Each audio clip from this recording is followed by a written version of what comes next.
Brent Kochuba from SpotGamma. How you doing, man? I'm doing wonderful. How you doing? Good to see you, my friend. I'm doing wonderful, man. Everything's pretty good here. We just had a huge bout of heat, but things are chilling out now. Speaking of heat, I'm sure you're about to bring the heat. Yeah, I happen to be at the Money Show in Las Vegas. It's 99 degrees outside, so that's hot. Yikes. I got a little bit of weird background today, too, but I did push a trade of the day. I got one here. What you got? Queued up for you. The way that I was looking at this and the trade that I had on for the last few days here, and I added a little bit to it this morning. I did just get off a plane recently, so I haven't been able to check the numbers on this. But I did add to a little bit on a plane. It's probably not a good place to trade, but I did add a little bit when I was looking at these trades. I put on January put ratio trades. So this is my logic here. SK Hynix? Yes, okay. Yes, sir. Yep. I don't know if you can see the chat there too, but basically what I did is I sold. Just tell me. Yep. I bought the 125 puts and I sold the 100s. Okay. And I did that for a credit of about $4 is what I was able to get that off for earlier. I think it's still trading around there when I kind of glanced quickly. So you bought one of the 125s and sold two of the 100s. That's right. Yeah, and you should be able to do that for about a $4 credit. That's $335 right now. Yeah, and that's obviously bounced a little bit here today. Now, this trade, you could tweak the legs to it a little bit. And the reason I like this trade is because my target here, again, is the volatility component. I want a short vol. And the put skew, if you look at some of our data, I know to show at SpotGamma, the put skew is registering as quite high right now, right? So if you look at the put wing, I'm trying to get myself on the frame here, it's very steep. Yep. And so I want to sell two options at that steep skew point, right? And so that's why I'm selling those two 100 strike options and I'm buying that 125. I think roughly SK Hynix, which is already down a lot, these DRAM names are already down a lot. You know, I don't know, I'm not a fundamental analyst, obviously, so I don't know what the bottom is in here, but I'm thinking down around 125, we're probably pretty safe. But the reason that I went out in January for this is that I wanted to give a little bit of time because, you know, sometimes it could be a little early, vol could go a little bit higher here. But this trade has a negative gamma profile. It is roughly delta neutral. It's kind of flattish. There's a little bit of negative gamma in there. So if we do have another big drop down and vol does spike a little bit, the trade will go against me a little. But giving myself to January, number one, gave me a little bit more vega. It also, if the stock rallies, that vol comes in a little bit, that'll profit, it'll generate a little bit of positive PN on here. But the other thing that's interesting to me about this from a risk perspective is if the name or the sector continues to slide lower, and as time passes, obviously January is quite a ways from now, but as time passes, that 125 put, right, if it's near the money, it will pick up in gamma. And so eventually this structure could turn into a positive gamma trade for me if we have a sort of sustained bearish move lower, right? And we kind of continue just to grind down in this space, for example. And so again, the goal here is to be short vega and hopefully vol comes in. That's what my view is here. If we get a little bit of a rally, a little bit of a recovery, things kind of playing out a little bit in the volatility space here, this trade should do well. It's on for a net credit. If I'm wrong and the name kind of grinds lower, if I give it some time here, then I think the positive P&L could pick up again if vol just simply comes in because I did it for a credit. The other thing about this trade is you could add another, you could turn it into a broken wing fly if you want, right? So that's certainly an option if you wanted to hedge that out a little bit more. You could change the time frame a little more as well. So if you wanted to move it a little bit closer in time to maybe September, slide the strikes up a little bit or widen them out. You could change the profile pretty simply here based on exactly kind of what your view is. So at any rate, that's my trade of the day. Like I said, I have done a couple of these. I have a few of these on already.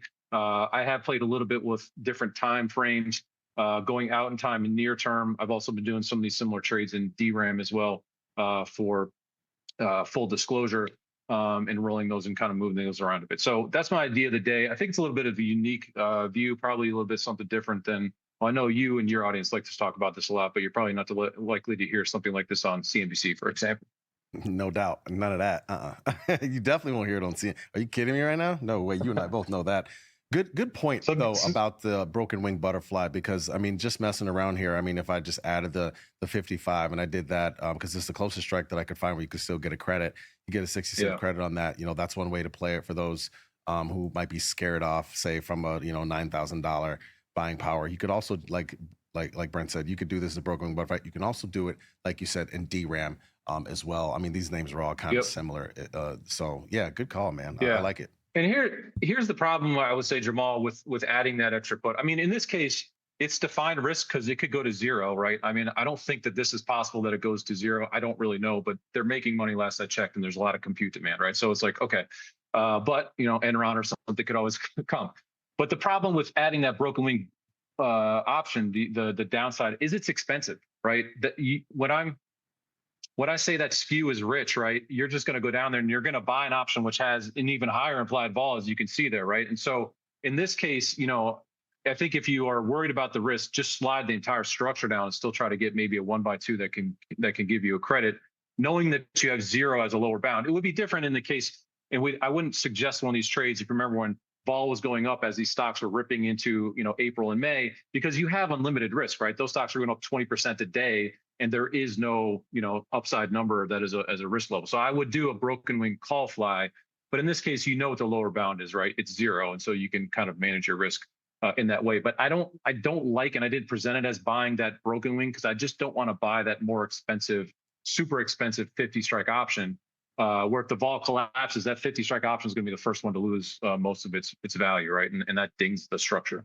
I'm 100% with you. If I'm going to do the trade, I would just rather do it, outright and just do the ratio as opposed to like buying this little thing down here. But I know some people are a little, warded off a little bit because of buying power or whatever, right? But again, like you said, this trade might not be for everybody. There's the similar trade, and you can do it in similar products. I mean, again, this is another one. You got any specific strikes in here? You want me to pick some? Yeah, so actually in DRAM, what I was doing a bit more of I was looking at just selling naked puts myself. So I was selling a lot of the 40 strike puts. I was going also into December, for example, some of the things I was doing. And the advantage I'm with you, I'm doing the same thing.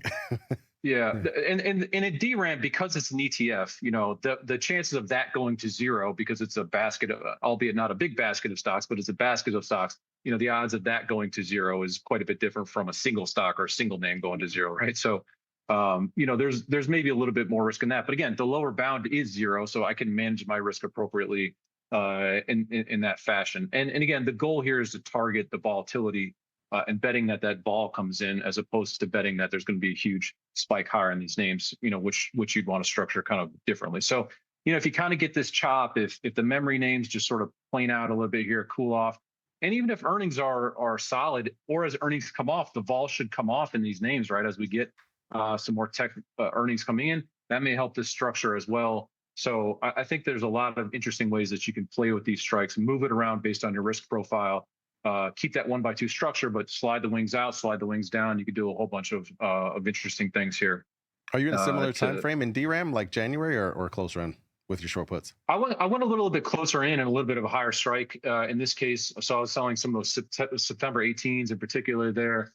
I was selling some of the 40 strikes in there, and I think they're pretty meaty. The IV rank, we have it as over 90. The put skew rank is over 90 as well, based on where we were at last night's close. And so to me, statistically, that is quite elevated, right? And so I'm playing with a little bit of that. I think in what I've found with my experience here, Jamal, and you probably the same thing, is it's hard to pick the exact right month and the exact right strike. So rather than build one big single position, I kind of move things around a little bit based on kind of what I'm seeing out there. So kind of like you have multiple positions, I won't concentrate too much in one expiration. And I've learned this the hard way too, where sometimes you could have doing these drawdowns that are a little more sustained than you think, right? And so you don't want to kind of necessarily put your eggs in one basket in that case. But sort of the most risky position, I guess, I would have in this short vol space is that September roughly 40 strike puts is something I've been playing with, and it's been working out. I haven't really been holding them long term. When market rallies, you get a 10% rally today. I've kind of been rolling out of those, and it's been choppy, so you can get in and out, and that's been pretty profitable thus far, and hopefully that keeps going. But that chart looks pretty good right there. Yeah, right. And I think it's a great idea, and I think it's a great point. I mean, I think and again, this because you talk to plenty of audiences, especially ours, active traders. There's things moving around a lot. I mean, again, we got a big day in a lot of these chips. There's been that rotation we've seen in the market, whether it's between chips or the consumer staple stuff for certain days. Even within tech, we've seen the software falling down while chips are up, and vice versa. And so I think the ability to move in and out, I mean, on a day like today, I think it's the best thing. It's going to work well.